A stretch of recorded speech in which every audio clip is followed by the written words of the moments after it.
রোজার মাসে যারা রোজা রাখে, এক হাদিসে নবীজি বলেন আস-সাওমু জুন্নাতুন, রোজা হলো ঢাল, যেটা দিয়ে মানুষ জাহান্নামের আগুন থেকে বাঁচবে। শত্রুর অস্ত্রের আঘাত থেকে যেমন ঢালের মাধ্যমে মানুষ নিজেকে রক্ষা করে, রোজাদার রোজার মাধ্যমে জাহান্নামের আগুন থেকে নিজেকে বাঁচাতে পারবে। শুধু তাই না যে রোজা রাখবে রোজাদার, নবীজি সাল্লাল্লাহু আলাইহি ওয়াসাল্লাম বলেন ইন্না ফিল জান্নাতি বাবান ইউকালু লাহুর রায়্যান, জান্নাতের মধ্যে একটা দরজা আছে যেটার নাম হলো রায়্যান। এটা স্পেশাল ভাবে শুধুমাত্র রোজাদারদের জন্য। নবীজি জানায়া দেন ওই জান্নাতের গেট থেকে ফেরেশতারা ডাকবে ফাআইনাস সাইমুন, কোথায় রোজাদারেরা, কোথায় রোজাদারেরা? শুধুমাত্র রোজাদারদের জন্য স্পেশালিটি। নবীজি বলেন এইভাবে জান্নাতের দরজা থেকে রোজাদারদেরকে আহ্বান করা হবে। এইবার যখন রোজাদারেরা ওই জান্নাতের গেট দিয়ে ঢুকে যাবে, দরজা আটকায় দেওয়া হবে, আর কাউকে এই জান্নাতে ঢুকতে দেওয়া হবে না। ওয়া ইন্নামা তুওয়াফাউনা উজুরাকুম ইয়াওমাল কিয়ামা ফামান যুহজিহা আনিন নার ওয়া উদখিলাল জান্নাতা ফাকাদ ফাজ। আল্লাহ রাব্বুল আলামিন বলেন কিয়ামতের দিন মানুষকে তার দুনিয়ার কর্মের পূর্ণ প্রতিদান দেওয়া হবে। ফামান যুহজিহা আনিন নার, যাকে জাহান্নাম থেকে বাঁচানো হবে, আগুন থেকে বাঁচানো হবে। ওয়া উদখিলাল জান্নাতা ফাকাদ ফাজ, জান্নাতে প্রবেশ করানো হবে, আগুন থেকে বাঁচানো হবে। আল্লাহ তাআলা বলেন ফাকাদ ফাজ, সে সফল হয়ে যাবে। তার মানে যে জান্নাতি সে সফল, যে জাহান্নামী সে ব্যর্থ। কারণ দুনিয়ার মধ্যে মানুষের আমলের প্রতিদান আল্লাহ তাআলা কিয়ামতের ময়দানে দিবে। দুনিয়ার মধ্যে যারা নেক আমল করবে, ঈমানের সাথে থাকবে, তারা তো জান্নাতি। যারা এগুলোর সাথে নাই তারা জাহান্নামী। আল্লাহ তাআলা ব্যাপক কথাগুলোকে সংক্ষিপ্ত সারে আমাদেরকে জানায় দেন কারা জাহান্নামী, কাদের আবাসস্থল হবে জাহান্নাম। আল্লাহ তাআলা বলেন ফাআম্মা মান তাগা ওয়া আসারাল হায়াতাদ দুনিয়া ফাইন্নাল জাহিমা হিয়াল মাওয়া। আল্লাহ রাব্বুল আলামিন এখানে দুটো কারণকে সামনে আনছেন। আল্লাহ রাব্বুল আলামিন বলেন ফাআম্মা মান তাগা, যে সীমা লঙ্ঘন করলো, সীমা লঙ্ঘন করলো, সীমা লঙ্ঘন করলো। সীমাটা কি? আপনারা জেনে থাকবেন ভারতের সাথে আমাদের একটা বর্ডার আছে না নাই? চতুর্দিক দিয়ে তার কাটার বেড়া আছে বেশিরভাগ জায়গায়। এই সীমানার দ্বারা বোঝা যায় এটা বাংলাদেশের এরিয়া, ওইটা ভারতের এরিয়া। বলেন তো কোন ব্যক্তি ভিসাবিহীন, পাসপোর্টবিহীন তথা ভারতীয় হাই কমিশনের অনুমতিবিহীন তাদের দেশে যদি সে প্রবেশ করে, তাহলে এই প্রবেশটা বৈধ নাকি অবৈধ? একটু চিন্তা করেন। আমাদের দেশেরও যেমন একটা সীমানা আছে, সীমা আছে, শরীয়তেরও এরকম একটা সীমা আছে। শরীয়তে আল্লাহ রাব্বুল আলামিন তার আদেশ নিষেধের একটা সীমানা দিয়ে দিয়েছেন। যেমন সীমানা কি? আল্লাহ তাআলা আদেশের মাধ্যমে কিছু সীমানা দিয়েছেন, নিষেধের মাধ্যমে কিছু সীমানা দিয়েছেন। আদেশ বান্দা নামাজ পড়ো, কেউ যদি এই আদেশ মান্য করে সে শরীয়তের সীমার মধ্যে থাকলো, সে নিরাপদ। কিন্তু কেউ যদি এই আদেশ অমান্য করে নামাজ না পড়ে, সে সীমা লঙ্ঘন করলো। সীমা লঙ্ঘন করলে যেমন আমরা দেশের সীমানা যদি অন্যায়ভাবে অতিক্রম করি, ভারতীয় বিএসএফ যদি গুলি করে দেয়, ধরে নিয়ে যায়, তাহলে তেমন কিছু বলার থাকে না। অনুরূপভাবে নামাজ পড়তে হবে আদেশ, এটা শরীয়তের সীমা, যদি কেউ না পড়ে সে সীমা লঙ্ঘনকারী। আল্লাহ তাআলা বললেন বান্দা হারাম খায়ো না, হারাম না খাওয়া এটা শরীয়তের সীমা, কেউ যদি খায় তাহলে সীমা লঙ্ঘনকারী। এক কথায় আল্লাহ রাব্বুল আলামিনের যত আদেশ নিষেধ আছে সব কিছু যে মান্য করে সে শরীয়তের গণ্ডির মধ্যে থাকে, সে সীমা লঙ্ঘনকারী হয় না। সেজন্য আল্লাহ রাব্বুল আলামিন বললেন ফাআম্মা মান তাগা, যে শরীয়তের সীমা লঙ্ঘন করে। এখন অনেকগুলো প্রশ্নের সংক্ষিপ্ত জবাব আল্লাহ রাব্বুল আলামিন দেন, তাহলে মানুষ কেন শরীয়তের সীমা লঙ্ঘন করে তথা আল্লাহ তাআলার আদেশ নিষেধ অমান্য করে। আল্লাহ তাআলা দ্বিতীয় কারণ হিসাবে বলেন ওয়া আসারাল হায়াতাদ দুনিয়া, আর যারা দুনিয়ার জিন্দেগিকে প্রাধান্য দেয়, তার মানে সীমা লঙ্ঘন কেন করে মানুষ? দুনিয়ার হায়াতকে প্রাধান্য দেওয়ার কারণে। আপনি দুনিয়ার যত অপরাধ আছে, অন্যায় আছে, সব অপরাধগুলো যদি বিশ্লেষণ করেন, কেন মানুষ অপরাধ করে, কেন মানুষ সুদ খায়, কেন মানুষ ঘুষ খায়, কেন মানুষ অপরের হক মেরে খায়, কেন মানুষ অপরের উপরে জুলুম করে, কেন মানুষ মিথ্যা কথা বলে, এই ধরনের সব অপরাধগুলো যদি বিশ্লেষণ করেন, সব অপরাধের পিছনে যত কারণ থাকবে এর সাথে একটা কমন কারণ থাকবে, দুনিয়ার মহব্বত। মানুষ দুনিয়াকে পাওয়ার জন্য সব অপরাধ করে। একটু নিজে নিজে চিন্তা করবেন, আমার একটা বলার মতো সময় নাই। তাহলে সমস্ত অপরাধ তথা সমস্ত সীমা লঙ্ঘনের পেছনে দুনিয়ার মহব্বত কারণ। এজন্যই নবীজি সাল্লাল্লাহু আলাইহি ওয়াসাল্লাম বলেন হুব্বুদ দুনিয়া রাসু কুল্লি খাতিয়া, দুনিয়ার মহব্বত সকল ক্ষতির মূল। হুব্বুদ দুনিয়া, দুনিয়ার মহব্বত, রাসু কুল্লি খাতিয়া, সকল ক্ষতির মূল হলো এই দুনিয়ার মহব্বত। সেই জন্য মানুষ যদি দুনিয়ার মহব্বতকে প্রাধান্য না দেয়, ওই যে মূল গন্তব্য জান্নাতে যাওয়ার বিষয়টা, জাহান্নাম থেকে বাঁচার বিষয়টাকে প্রাধান্য দেয়, তাহলে সে সীমা লঙ্ঘনকারী হবে না। আর যদি সে সীমা লঙ্ঘনকারী হয়, শরীয়তের বিধিবিধান না মানে, দুনিয়ার হায়াতকে প্রাধান্য দেয়, দুনিয়াকে উপভোগের জায়গা মনে করে, দুনিয়াকে শেষ এবং শুরুই মনে করে, সব কিছু বাদ দিয়ে দুনিয়া উপার্জনের পেছনে দৌড়ায়, এই সময় লোকটা আর ভালো মন্দ যাচাই বাছাই করে না। আল্লাহ রাব্বুল আলামিন বলেন যার হায়াত এভাবে অতিবাহিত হয়ে যাবে, আল্লাহ তাআলা বলেন এই দুই কারণে তার আবাসস্থল হবে জাহান্নাম, যা কতই না নিকৃষ্ট আবাসস্থল। ফাইন্নাল জাহিমা হিয়াল মাওয়া, জাহিম ওই জাহান্নাম হবে তার আবাসস্থল। তাহলে সহজ কথায় দুইটা জিনিস, মানুষ জাহান্নামী হওয়ার অন্যতম কারণ শরীয়তের বিধি সীমানা লঙ্ঘন।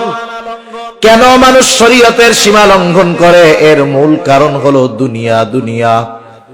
এরপরে আল্লাহ রাব্বুল আলামিন বলেন ওয়া আম্মা মান খাফা মাকামা রাব্বিহি ওয়া নাহান নাফসা আনিল হাওয়া ফাইন্নাল জান্নাতা হিয়াল মাওয়া। আল্লাহ রাব্বুল আলামিন এরপরে বলেন ওয়া আম্মা মান খাফা মাকামা রাব্বিহি, যার তার রবের সামনে দণ্ডায়মান হওয়ার ভয় যার সামনে আছে, যার গোটা জীবনের হিসাব নিকাশ আল্লাহর সামনে দিতে হবে, এই চিন্তা, এই ভয় যার দুনিয়ার মধ্যে আছে, যে আমি যেই কাজ করি, যেই কর্ম করি, যেই আমল করি, আমার সব কর্মের হিসাব আল্লাহর সামনে দিতে হবে। বলেন তো, এই চিন্তা যার মধ্যে আছে, এই ভয় যার মধ্যে আছে, সে শরীয়তের সীমা লঙ্ঘন করবে? দুনিয়াতে যা মন চায় সে করবে? তাহলে বোঝা গেল আল্লাহ তাআলার ভয় মানুষকে জান্নাতি মানুষে পরিণত করে। কিয়ামতের ময়দানেও জান্নাতি মানুষ যারা, তারা তো ডান হাতে আমলনামা পাবে, ডান হাতে আমলনামা। কারণ বাম হাতে যারা আমলনামা পাবে তারা তো শেষ, কিন্তু যারা ডান হাতে আমলনামা পাবে, আমলনামা পাওয়ার কারণ হিসাবে তারা কি বলবে? আল্লাহ তাআলা কোরআনুল কারীমের মধ্যে বলেন, ফাআম্মা মান উতিয়া কিতাবাহু বিয়ামিনি ফায়াকুলু হাউম ইকরাউ কিতাবিয়া ইন্নী যানানতু আন্নী মুলাকিন হিসাবিয়া। আল্লাহ রাব্বুল আলামিন বলেন, যারা ডান হাতে আমলনামা পাবে তারা জান্নাতি, কিন্তু যারা ডান হাতে আমলনামা পাবে তারা কত আনন্দিত। তারা আমলনামা পাবার পর তারা মানুষদেরকে বলবে, ফায়াকুলু হাউম ইকরাউ কিতাবিয়া, এই তো আমার কিতাব, পড়ো তোমরা আমার কিতাব, পড়ো তোমরা আমার আমলনামা। সে ডান হাতে আমলনামা পাবার কারণ হিসাবে বলবে, ইন্নী যানানতু আন্নী মুলাকিন হিসাবিয়া, আমি এই ব্যাপারে দৃঢ় ধারণা রাখতাম, দৃঢ় বিশ্বাস রাখতাম যে আমাকে আমার কর্মের হিসাবের মুখোমুখি হওয়া লাগবে। ওই ভয় তার যে আল্লাহর সামনে আমাকে দাঁড়াতে হবে, আল্লাহর সামনে আমার গোটা জিন্দেগীর কর্মের হিসাব নিকাশ দেওয়া লাগবে। এই চিন্তা, এই ভয় যার মধ্যে আছে, সাথে সাথে যার মধ্যে এই ভয় আছে যে আমাকে আমার গোটা জীবনের কর্মের হিসাব আল্লাহর সামনে দিতে হবে, বলেন তো তার মন যা চায়, নফস যা চায়, সে কি সেটা করবে? করবে না। কারণ নফস হলো এমন এক জিনিস, ওইটা ভালো কাম সহজে করতে চায় না, ও মন্দ কাজ করতে চায়, গোনার দিকে টানে। দুই দিকে ভয়, যদি গোনায় যাই আমি আল্লাহর সামনে কি বলবো, করি আল্লাহর সামনে কি বলবো। এজন্য আল ঈমানু বাইনাল খাউফি ওয়ার রাজা, আশা এবং ভয়ের মাঝে ঈমান। এই যে ভয় হবে যে আল্লাহর সামনে কি বলবো, ওই দিক দিয়ে শয়তানের অন্তরে ওয়াসওয়াসা দিবে, আরে একবার আয় না, অসুবিধা কি, মাফ চাইলে তো আল্লাহ মাফ করে দিবে। কিন্তু না, সে আল্লাহর সামনে দণ্ডায়মান হওয়াকে প্রাধান্য দিবে। মন যা চাইবে, চাইতে পারে অনেক কিছু, কিন্তু সে আল্লাহর ভয়ে করবে না। মনে করেন অনেক সময় অনেক জিনিস আছে আমাদের সামনে, দেখতে মন চায়, ধরতে মন চায়, নিতে মন চায়। ওই দিক দিয়ে যদি বলা হয় যে তুমি ওইটা ধরতে পারবা, নিতে পারবা, কিন্তু টাচ করলেই গুলি তোমার গায়ে লাগবে, ধরলেই গুলি গায়ে লাগবে, বলেন তো ওইটা তো ধরতে মন চায়, ধরলে কি লাগবে? ধরবেন আপনি? মন তো চাইতেছে, ধরবেন না কেন? কারণ ধরলে কি আসবে? আঘাত আসবে। এই বিষয়টাই মনে রাখতে হবে। মন বহুত কিছু চাইতে পারে, কিন্তু মনের চাওয়া অনুযায়ী কিছু করা যাবে না। চিন্তা করতে হবে, আমাকে আল্লাহর সামনে দাঁড়াতে হবে। এ কথাই বলতেছে আল্লাহ তাআলা, ওয়া আম্মা মান খাফা মাকামা রাব্বিহ, যে তার রবের সামনে দণ্ডায়মান হওয়াকে ভয় করে, ওয়া নাহান নাফসা আনিল হাওয়া, আর মন যা চায় তা করে না, বরং আল্লাহ যা চায় সেটা করে, ফা ইন্নাল জান্নাতা হিয়াল মাওয়া, তার আবাসস্থল হবে জান্নাত। সেজন্য এক নম্বরে আমরা যদি জান্নাতি হতে চাই, আল্লাহর সামনে দণ্ডায়মান হওয়াকে ভয় করতে হবে। হাজারো বিষয় আমার আপনার সামনে আসতে পারে, কিন্তু চিন্তা করতে হবে আল্লাহর ভয়, আল্লাহর ভয়। এক যুবকের ঘটনা আমি আপনাদের শুনাই। কিতাবের নাম হলো মান আশা বাদাল মাউত, লিখছেন প্রসিদ্ধ মুহাদ্দিস আবু বকর ইবনে আবিদ দুনিয়া। তিনি এই কিতাবের মধ্যে একটা যুবকের ঘটনা বর্ণনা করেছেন। সেই যুবক হযরত ওমর রাদিয়াল্লাহু তাআলা আনহুর সময়ের যুবক।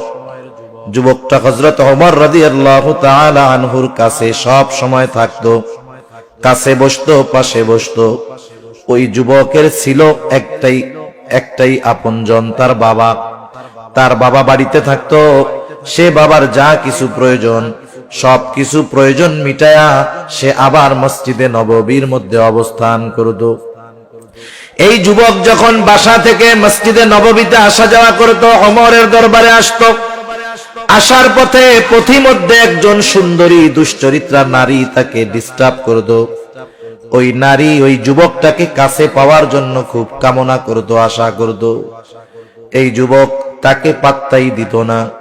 এভাবে চলতেছে দুনিয়া। হঠাৎ করে একদিন যুবক ওই মহিলার ফাঁদে পড়ে গেল, শয়তানের ধোকায়। যুবকটা যখন ঘরের মধ্যে চলে গেল, অন্দরমহলে মহিলা নিয়ে গেল। এইবার মহিলার আজকে আনন্দের দিন, এতদিনের চাওয়া পাওয়া পূর্ণ হওয়ার মতো অবস্থা। মহিলা তার গোলামকে ডাক দিয়া পাঠায় দিছে, বাজারে যাও, ভালো মন্দ ফল কিনে আনো, সুগন্ধি কিনে আনো। আজকে আমি আমার কাছের পছন্দের মানুষকে পেয়ে গেছি, কথা হবে, গল্প হবে। যুবকটা তো শয়তানের ধোকায় পড়ে ভিতরে ঢুকে গেছে। এইবার যখন ওই মহিলা যুবকের নিকটে আসতে গেছে, যুবকটা হঠাৎ করে অজ্ঞান হয়ে জমিনের উপরে পড়ে গেল। এইবার নড়াচড়া দেয়, কিরে খোঁজ খবর নাই, হুশ তো ফিরে না। এইবার গোলাম যখন ফিরে আসছে, যুবক তো অজ্ঞান, হুশটুস নাই, বোঝা যায় না বেঁচে আছে নাকি মারা গেছে।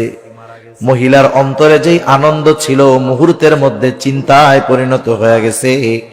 এইবার রাতের বেলা যুবকটাকে দুজনে ধরাধরি করে এইবার ওই যুবককে তার ঘরের সামনে শোয়ায় রাখছে, ফালায় রাখছে। প্রতিদিন এশার নামাজের পরে যুবক বাবার ঘরে আসতো, খাওয়া দাওয়া করতো, বাবার যা প্রয়োজনীয়তা সব সেরে আবার সে মসজিদে চলে যাইত।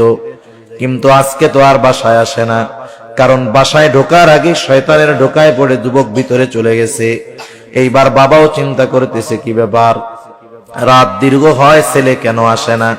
বাবা ছেলেকে খুঁজবার জন্য যখন দরজা খুলে বাহির হয়, দেখে সামনে তার কলিজার টুকরা সন্তান অজ্ঞান হয়ে পড়ে আছে।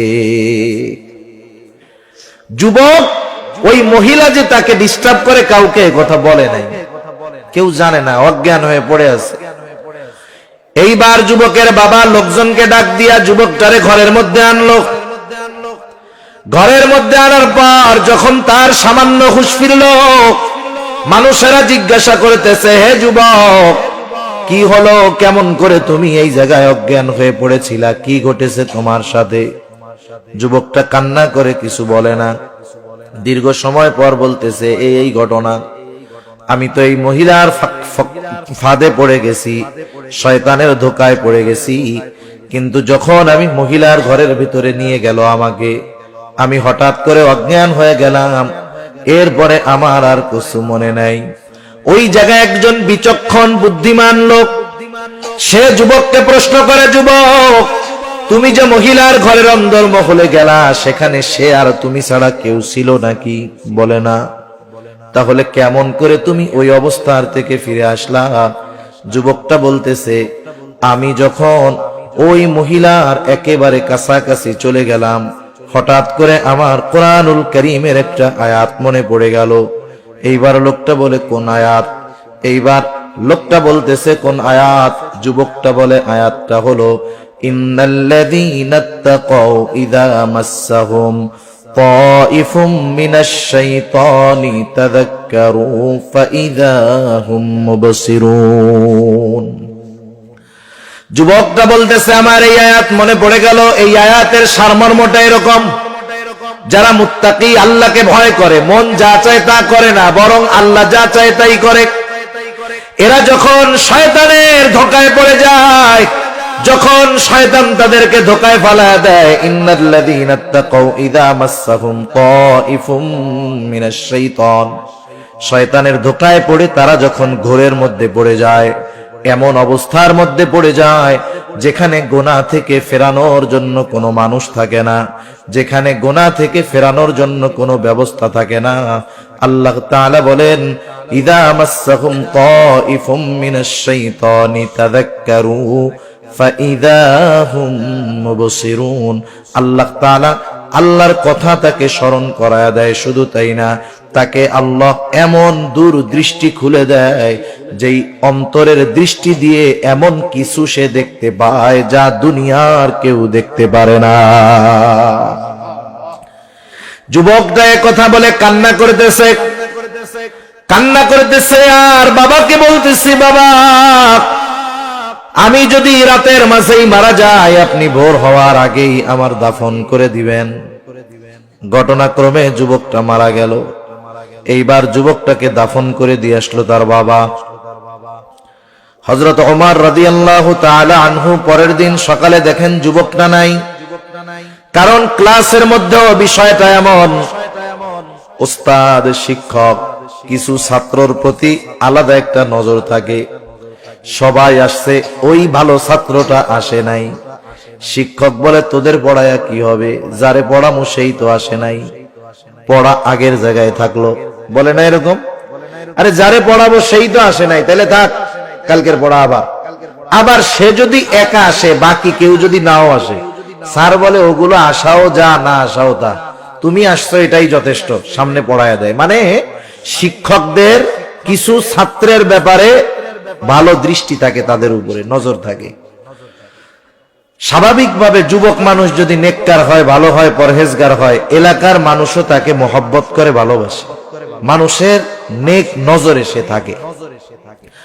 হযরত ওমর রাদিয়াল্লাহু তাআলা আনহু যুবকটাকে খোঁজে, কোথায় যুবক? উপস্থিত লোকজন বলতেছে, খলিফা গতকাল রাত্রে বাড়িতে গেছে, এখনো ফিরে আসে নাই। হযরত ওমর বললেন, তার বাড়িতে কে আছে? বলে বৃদ্ধ বাবা। বলে যাও একটু খোঁজ খবর নিয়ে আসো, দেখো কোনো বিপদ আপদ হলো কিনা। এইবার কয়েকজন ওই বৃদ্ধের বাড়িতে গেল, যায় দরজায় টোকা দিল। ওই যুবকের বাবা দরজাটা খুলে দিল, জিজ্ঞাসা করে আপনার ছেলেটা কোথায়? এইবার ওই মুরব্বী সব ঘটনা খুলে বলল, এইভাবে শয়তানের ধোকায় পড়ে এই হয়েছে, ওসিয়ত মুআফিক ফজরের আগেই তাকে আমরা দাফন করে দিয়েছি। এইবার ঘটনাটা শুনে এইবার তারা হযরত ওমর রাদিয়াল্লাহু তাআলা আনহুর কাছে গিয়ে বলল, এই ঘটনা। এইবার ওমর রাদিয়াল্লাহু তাআলা আনহু চিন্তা করলেন, আল্লাহ তাআলা তো কোরআনুল কারীমের মধ্যে বলছে, যারা আল্লাহর সামনে দণ্ডায়মান হওয়াকে ভয় পায় তাদের জন্য দুইটা জান্নাত। কয়টা জান্নাত? তাদের জন্য তো দুইটা জান্নাত। ওয়ালিমান খাফা মাকামা রাব্বিহি জান্নাতান, যারা আল্লাহর সামনে দণ্ডায়মান হওয়াকে ভয় পায় তাদের জন্য দুটো জান্নাত। এইবার হযরত ওমর রাদিয়াল্লাহু তাআলা আনহু তিনি চিন্তা করতেছেন, এই যুবক আল্লাহর ভয়ে এত কাছে গিয়েও গুনার থেকে ফিরে আসছে, একটু জানতে মন চায় যে সে কি এই দুই জান্নাতের মালিকানা পেল কিনা। হযরত ওমর সাধারণ কোনো মানুষ নয়, এ তো এই ওমর যিনি মসজিদে নববীর মেম্বারে বসে ওই 1000 মাইল দূরে থাকা সৈন্যদেরকে দিক নির্দেশনা দেয়। হাজার হাজার মাইল দূরে সৈন্যবাহিনী, হযরত ওমর রাদিয়াল্লাহু তাআলা আনহু মসজিদে নববীর মেম্বারে দাঁড়ানো, তিনি খুতবা দিচ্ছেন। সৈন্যবাহিনী 1000 মাইল দূরে দাঁড়ানো, মুসলিম সৈন্যবাহিনীর অপোজিটে কাফের সৈন্যবাহিনী আসতেছে। হযরত ওমর খুতবার মধ্যে হঠাৎ করে বললেন, ইয়া সারিআতাল জাবাল, এই পাহাড়ের ওই পাশে সৈন্য আছে, কিন্তু বাহিনী আছে কোথায়? 1000 মাইল বেশি হবে দূরে, উনি আছেন মসজিদে নববীতে। এই ওমরের নজর এমন নজর, 1000 মাইল দূরের বিষয় আল্লাহ তাআলা তার সামনে নিয়ে আসছে। এই ওমরের গলার আওয়াজ এমন আওয়াজ 1000 মাইল দূরে পৌঁছায় গেছে। ওই সেনাবাহিনীর যিনি প্রধান ছিলেন তিনি ছিলেন 1000 মাইল দূরে, কিন্তু ওমর রাদিয়াল্লাহু তাআলা আনহুর এই নির্দেশ তিনি 1000 মাইল দূর থেকে স্পষ্ট শুনতে পেয়েছে। সুবহানাল্লাহ। উনি আসার পরে জিজ্ঞাসা করতেছে যে ওমর এরকম বলছিল, ইয়া সারিয়াতাল জাবাল, তুমি কি শুনছিলা? বলে হ্যাঁ, আমরা তো অপ্রস্তুত, সৈন্য কোন দিক দিয়ে আসতেছে বুঝতে পারি নাই। হঠাৎ করে খলিফাতুল মুসলিমিনের আওয়াজ আমার কানে আসলো, পেছনে তাকায় দেখি সৈন্যবাহিনী আসতেছে। আল্লাহু আকবার। এ তো সেই ওমর যার গলার আওয়াজ 1000 মাইল দূর থেকে শোনা যায়। এই তো সেই ওমর যার চিঠি পেয়ে শুকিয়ে যাওয়া নীলনদ পুনরায় প্রবাহিত শুরু হয়। সেই ওমর বলতেছে, চলো আমরা যুবকের কবরের কাছে যাব। যুবকের কবরের কাছে গিয়ে হযরত ওমর যুবককে প্রশ্ন করতেছে, যুবক আছে কবরের মধ্যে। প্রশ্ন করতেছে যুবক, আল্লাহ তাআলা তো বলছে, ওয়ালিমান খাফা মাকামা রাব্বিহি জান্নাতান, যারা আল্লাহর সামনে দণ্ডায়মান হওয়াকে ভয় করে তাদের জন্য দুটো জান্নাত। আমার প্রশ্ন হলো, তুমি কি এই জান্নাতের মালিকানা পেয়েছো কিনা?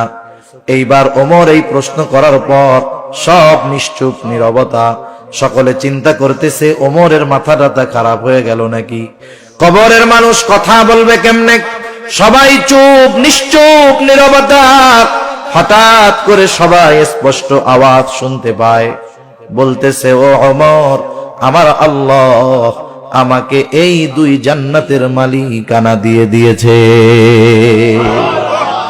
সেজন্য আমি বলেছিলাম, আল্লাহ তাআলা বললেন, ওয়া আম্মা মান খাফা মাকামা রাব্বিহ ওয়া নাহান নাফসা আনিল হাওয়া, যারা আল্লাহর সামনে দণ্ডায়মান হওয়াকে ভয় করে আর মন যা চায় তা করে না, আল্লাহ তাআলা বলেন, ফা ইন্নাল জান্নাতা হিয়াল মাওয়া, তাদের আবাসস্থল হলো জান্নাত। জান্নাত জাহান্নামের অস্তিত্ব আছে, এ ব্যাপারে কারো সন্দেহ আছে?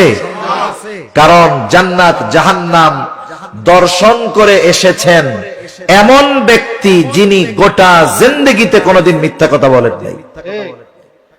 রাসূল আকরাম সাল্লাল্লাহু আলাইহি ওয়াসাল্লামকে আল্লাহ তাআলা দুনিয়া থেকে জান্নাত জাহান্নাম দেখাইছেন।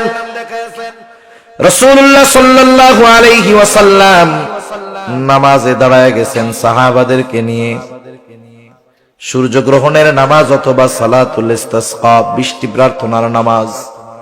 নবীজি নামাজের মধ্যে দাঁড়ায় গেছেন, নামাজ চলতেছে। হঠাৎ করে নবীজি নামাজের স্থান থেকে সামনের দিকে আগায় গেলেন, হাতটা বাড়াইলেন, আবার হাতটা পেছনের দিকে নিয়ে আসলেন। একটু পরে উনি আবার একটু পেছনের দিকে আসলেন, আবার সামনে জায়গা মতো গিয়ে দাঁড়াইলেন। নামাজের পরে নবীজিকে প্রশ্ন করা হলো, ইয়া রাসূলুল্লাহ, আপনি নামাজের মধ্যে একবার সামনে গেলেন আর একবার পেছনে আসলেন, কারণটা কি? এইবার নবীজি বললেন, শোনো, যখন আমি নামাজের মধ্যে ছিলাম, প্রথমে যখন সামনে গেলাম, আল্লাহ তাআলা জান্নাতটাকে আমার সামনে তুলে ধরছে, আর আমি দেখতে পেলাম জান্নাতের একটা আঙ্গুরের থোকা জ্বলতেছে। আমি চিন্তা করলাম সেখান থেকে একটা আঙ্গুর এনে তোমাদেরকে খাওয়াই। আবার হাতটা সরায় আনলাম, চিন্তা করলাম, এজন্য আমি পেছনের দিকে সরে আসলাম। মোট কথা হলো, দুনিয়ার জমিন থেকে আল্লাহ তাআলা আমার আপনার নবীকে জান্নাত দেখায় আনছেন, জাহান্নাম দেখায় দিয়েছেন। সাথে সাথে আল্লাহ রাব্বুল আলামিন আমার আপনার নবীকে মেরাজে নিয়ে জান্নাত এবং জাহান্নামের সব অবস্থা আল্লাহ তাআলা দেখায় আনছে। সেজন্য আমরাও জান্নাতে যেতে চাই, আমরাও জাহান্নাম থেকে বাঁচতে চাই। আমি জান্নাতের নাজ নেয়ামতের বর্ণনাও বলবো না, জাহান্নামের কষ্টের কথাও বলবো না। শুধু এগুলো পাওয়ার জন্য কি করণীয়, বাঁচার জন্য কি করণীয়, আমি 2-4টা কথা বলে শেষ করে দিব। জান্নাত যদি পেতে চাই কি করণীয়, জান্নাত যদি চাই আমরা, হাদিসের মধ্যে আসছে নবীজি সাল্লাল্লাহু আলাইহি ওয়াসাল্লাম বলেন, তোমরা আল্লাহ তাআলার কাছে জান্নাতুল ফেরদাউস চাইবা, কারণ জান্নাতুল ফেরদাউস হলো স্পেশাল জান্নাত। রাসূল আকরাম সাল্লাল্লাহু আলাইহি ওয়াসাল্লাম জানায় দিয়েছেন, জান্নাতুল ফেরদাউস চাইবা। জান্নাতুল ফেরদাউস যদি চাই আমাদের কি দরকার? আল্লাহ তাআলা বলেন, ইন্নাল্লাযীনা আমানু ওয়া আমিলুস সালিহাত কানাত লাহুম জান্নাতুল ফিরদাউসি নুজুলা। জান্নাত পাওয়ার জন্য 2টো জিনিস দরকার। 1 নাম্বার ঈমান দরকার, শিরিক মুক্ত ঈমান। 2 নাম্বার দরকার আমলে সালেহ, তথা ওই আমল যেই আমল একমাত্র আল্লাহর জন্য করা হয়, এই আমল দরকার। এটা হতে পারে নামাজ, এটা হতে পারে রোজা, এটা হতে পারে যাকাত। সেজন্য প্রত্যেকটা নেক আমল যেটা আল্লাহর জন্য করা হয়, এটা জান্নাতে যাওয়ার জন্য সহায়ক। যেমন সামনে অল্প কিছুদিন পর আসতেছে রমাদান মাস, রোজার মাস। রোজার মাসে যারা রোজা রাখে, এক হাদিসে নবীজি বলেন, আস-সাওমু জুন্নাতুন, রোজা হলো ঢাল, যেটা দিয়ে মানুষ জাহান্নামের আগুন থেকে বাঁচবে।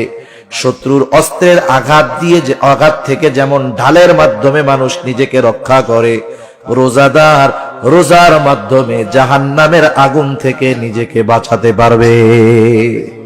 শুধু তাই না যে রোজা রাখবে রোজাদার, নবীজি সাল্লাল্লাহু আলাইহি ওয়াসাল্লাম বলেন, ইন্না ফিল জান্নাতি বাবান ইউকালু লাহুর রায়্যান, জান্নাতের মধ্যে একটা দরজা আছে যেটার নাম হলো রাইয়ান। এটা স্পেশাল ভাবে শুধুমাত্র রোজাদারদের জন্য। নবীজি জানায়া দেন, ওই জান্নাতের গেট থেকে ফেরেশতারা ডাকবে, ফাআইনাস সাইমুন, কোথায় রোজাদারেরা, কোথায় রোজাদারেরা? শুধুমাত্র রোজাদারদের জন্য স্পেশালিটি। নবীজি বলেন, এইভাবে জান্নাতের দরজা থেকে রোজাদারদেরকে আহ্বান করা হবে।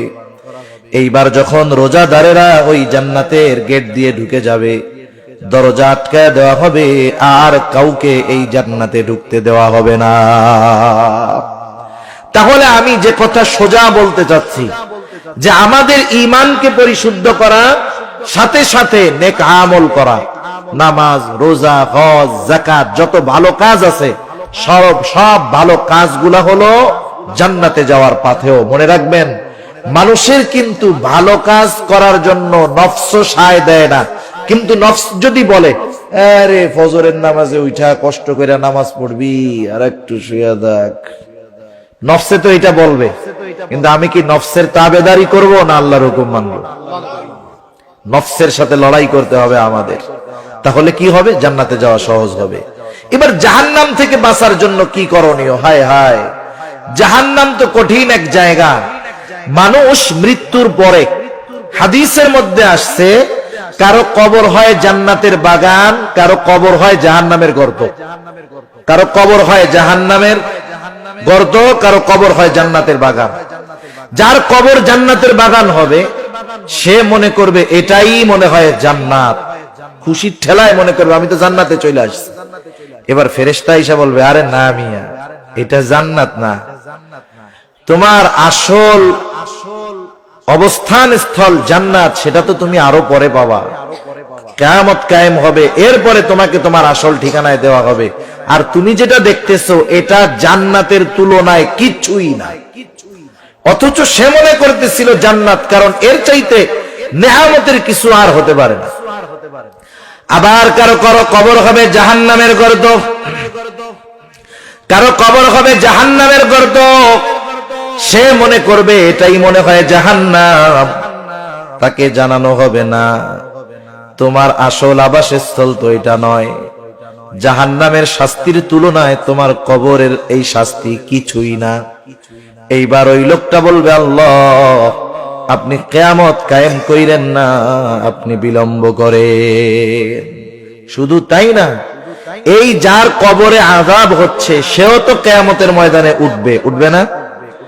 কিয়ামতের ময়দানে উঠে কিয়ামতের ময়দানের অবস্থা দেখে সে কবরে আযাবের কথা ভুলে যাবে। একটার চাইতে আরেকটা কঠিন।